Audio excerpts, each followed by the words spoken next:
જૂનાગઢ જિલ્લાના માળિયાહાટીના તાલુકામાં આવેલા મિની વાવાઝોડાએ ખેતીને ભારે ફટકો માર્યો છે.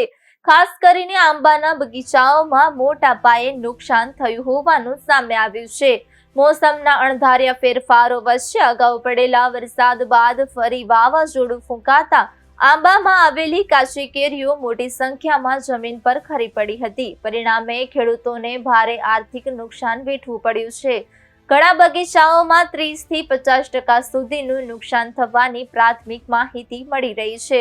હાલમાં માંગરોળ અને માળિયાહાટીના વિસ્તારોમાં ઘેરા વાદળો છવાયેલા છે અને ગમે ત્યારે ફરી વરસાદ વરસે તેવી શક્યતા વ્યક્ત કરવામાં આવી રહી છે. આ પરિસ્થિતિને કારણે ખેડૂતોમાં ચિંતા અને ભયનો માહોલ જોવા મળી રહ્યો છે.